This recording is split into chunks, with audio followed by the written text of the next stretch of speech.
Hello students, IIT brain में आपका स्वागत।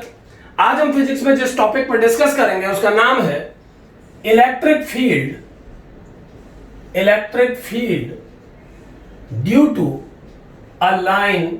N infinite line of charge. यानी कि इनफाइनाइट रॉड में चार्ज डिस्ट्रीब्यूटेड है यूनिफॉर्मली और हमें उस रॉड के कारण किसी पॉइंट पर इलेक्ट्रिक फील्ड कैलकुलेट करना है। इस थीम पर हम पहले भी एक बार डिस्कस कर चुके हैं। उस डिस्कशन में हमने कूलम्ब्स लॉ का यूज करके इस इलेक्ट्रिक फील्ड को कैलकुलेट किया था। अब आज इस डिस्कशन में हम इसको एक गॉस थ्योरम के एप्लीकेशन के रूप में डिस्कस करेंगे।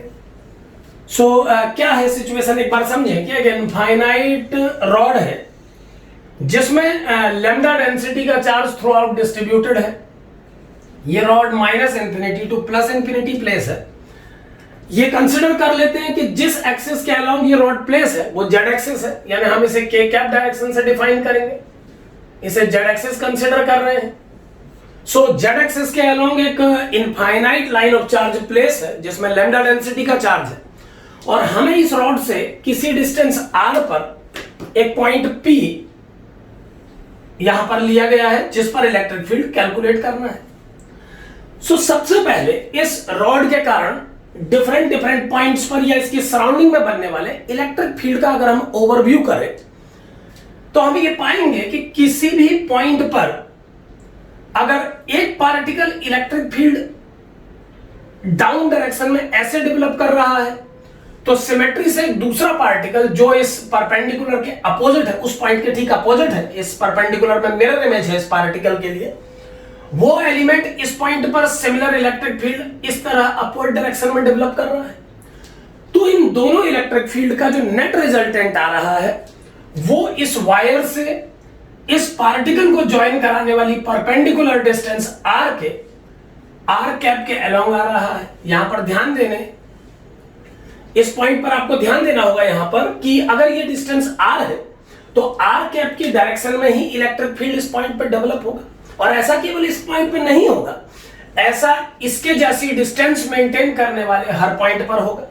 क्योंकि अगर आप इस पॉइंट पर भी डिस्कस करेंगे तो जितना वायर इस परपेंडिकुलर के ऊपर है उतना ही वायर नीचे भी है।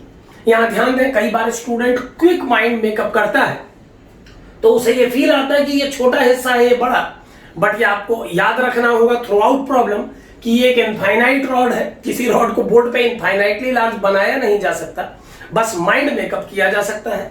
तो अगर ये रॉड इनफाइनाइटली लार्ज है तो इस पॉइंट के दोनों ओर भी इसका एक्सटेंशन इनफाइनाइट है, यानी इस पॉइंट पर भी डेवलप्ड इलेक्ट्रिक फील्ड इसी r कैप वेक्टर के अलोंग होगा।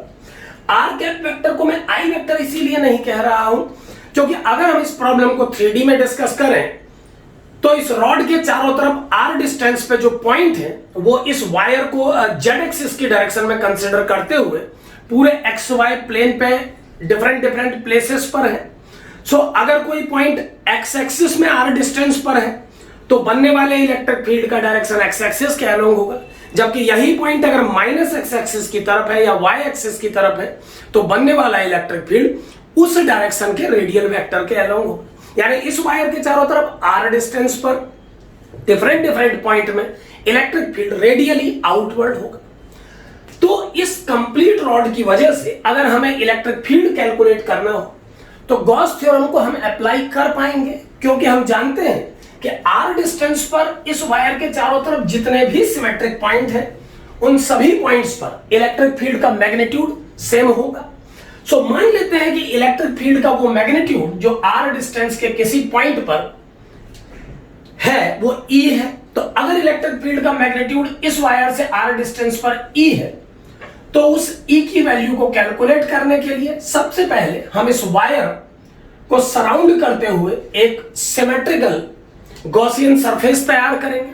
जैसा हमने देखा कि इस वायर की सराउंडिंग में r डिस्टेंस पे बहुत सारे पॉइंट्स अगर मिलाए जाएं तो एक सिलेंडर तैयार होगा। तो गॉसियन सरफेस एक सिलेंडर का शेप ले लेगा। मान लीजिए मैं इस वायर की L लेंथ को कवर करने के लिए एक सिलेंडर तैयार कर रहा हूं। मानो जिस लेंथ को कवर करने के लिए सिलेंडर हम बना रहे हैं वो इस वायर का एल लेंथ है और ये वो सिलेंडर है जिसे इस वायर को इनक्लोज करने के लिए तैयार किया जा रहा है गॉसियन सरफेस के रूप में। तो इस गॉसियन सरफेस में अगर वायर का ये पार्ट इनक्लोज्ड है और यह डिस्टेंस आर है, तो टॉप और बॉटम को क्लोज करके वायर के इस एल लेंथ के पीस को इस गॉसियन सरफेस के अंदर इनक्लोज किया जा सकता है। यहां पर ध्यान रहे, जब हमने गॉसेस लॉ डिस्कस किया था तो हमने ये बात की थी कि अपना गॉसियन सरफेस कैसे डिजाइन किया जाए। तो समझें, कोई भी गॉसियन सरफेस आप किसी डिस्क्रीट चार्ज पार्टिकल के ऊपर से पास नहीं करा सकते हैं। यहां पर कंप्लीट चार्ज इस इनफाइनाइट रॉड में यूनिफॉर्मली डिस्ट्रीब्यूटेड है, तो इस डिस्ट्रीब्यूटेड रॉड पर गॉसियन सरफेस क्रिएट किया जा सकता है क्योंकि चार्ज डिस्क्रीट नहीं है, कंटिन्यूअसली डिस्ट्रीब्यूटेड है।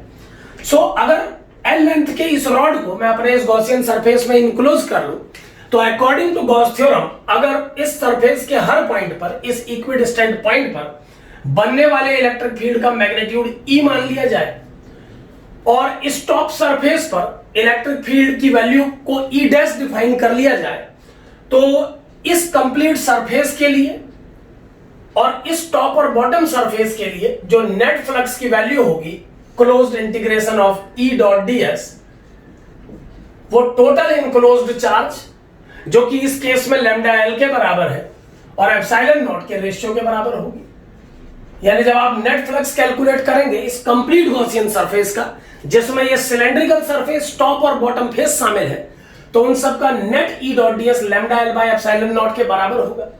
अब हम जानते हैं कि इस रॉड से इस सिलेंड्रिकल सरफेस पर बनने वाले इलेक्ट्रिक फील्ड का डायरेक्शन एक्स एक्सिस के अलोंग है।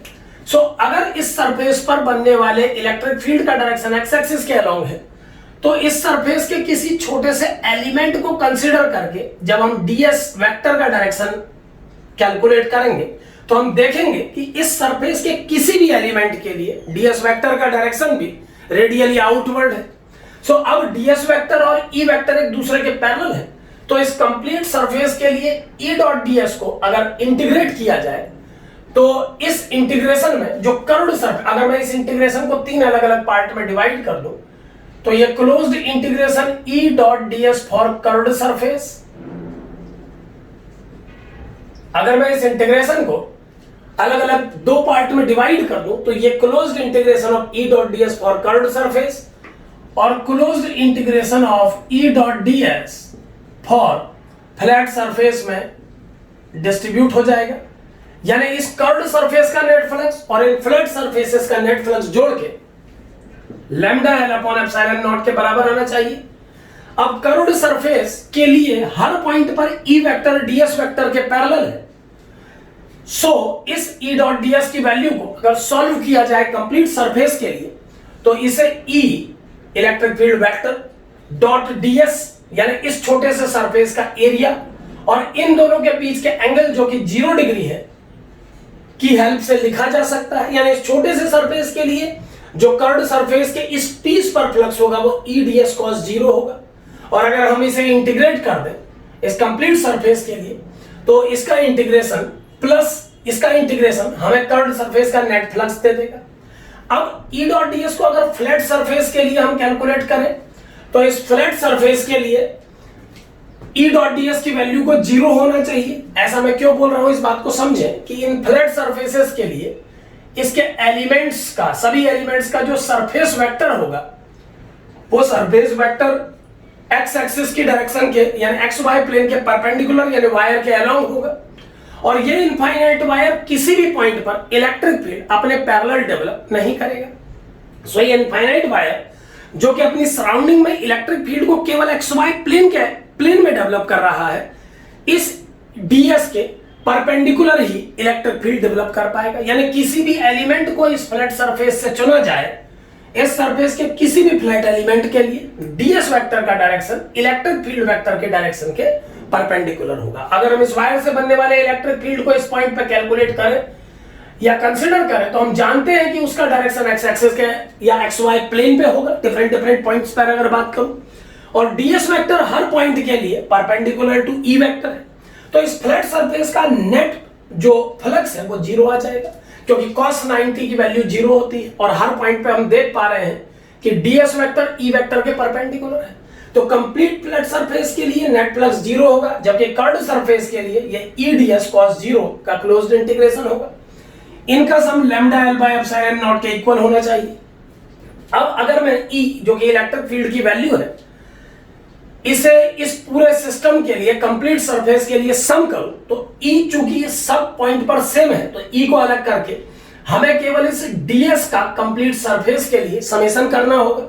और हम जानते हैं कि कोई cylindrical curved surface total surface area 2 पाई r l के बराबर देता है अगर उसका लेंथ l और रेडियस r हो। सो E इंटू 2 पाई r l lambda l upon epsilon naught के बराबर होगा।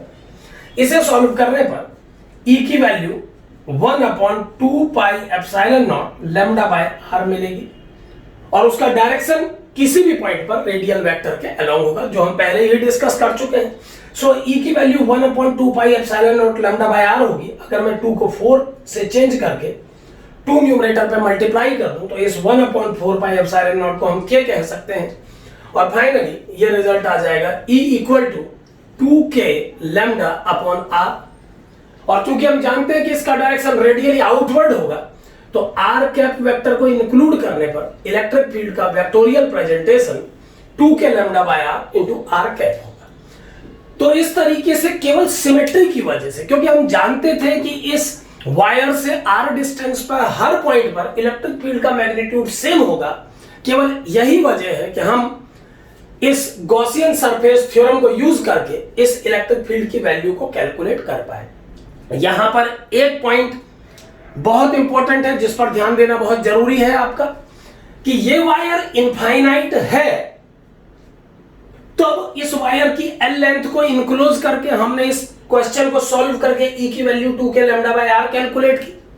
अगर ये वायर इनफाइनाइट लेंथ का नहीं होता और इसकी टोटल लेंथ केवल L होती, अगर ये वायर केवल L लेंथ का होता, ये इनफाइनाइट लेंथ का नहीं होता, तो याद रखिए आप इस पे गॉसियन सरफेस नहीं बना सकते थे। यहां पर ध्यान दें, L लेंथ का वायर अगर केवल होता और इसका एक्सटेंशन केवल यहां से यहां तक होता, तो आप इस तरीके का थ्योरम यूज करके इस क्वेश्चन का आंसर नहीं निकाल पाते। रीजन सिंपल है कि ऐसे में इस सिलेंडर के सेंटर के क्लोज किसी पॉइंट पर इलेक्ट्रिक फील्ड का डायरेक्शन तो डेफिनेटली एक्स एक्सिस के अलोंग होता, लेकिन जो कॉर्नर्स के पास वाले पॉइंट्स होते, ये पॉइंट्स, उन पर इलेक्ट्रिक फील्ड जब डेवलप होता तो एक साइड वायर का लेंथ ज्यादा और एक साइड कम होता, जिसकी वजह से इलेक्ट्रिक फील्ड का डायरेक्शन डिफरेंट होता और मैग्नीट्यूड भी अलग होता। ऐसी कंडीशन में इस पूरे सरफेस के लिए E डॉट ds को सॉल्व करते समय E को कॉमन ले पाना इस इंटीग्रेशन से पॉसिबल नहीं होता।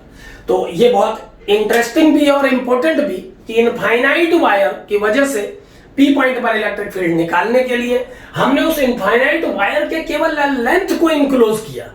ध्यान रहे, इनफाइनाइट वायर को इनक्लोज ना करके उसके एल लेंथ पर इनक्लोज करके सिलेंडर बना के गॉसियन सरफेस हमने आउटकम ले लिया। लेकिन अगर ये वायर केवल एल लेंथ का होता तो हम गॉसियन सरफेस क्रिएट नहीं कर पाते, क्योंकि E हर पॉइंट पर सेम नहीं होता। तो ये बात ध्यान रखनी पड़ेगी कि केवल इनफाइनाइट सिमेट्री मेंटेन करने वाले सिस्टम्स पर या स्फेरिकल केसेस में ही आप गॉसियस थ्योरम को यूज करके इलेक्ट्रिक फील्ड कैलकुलेट कर सकते हैं।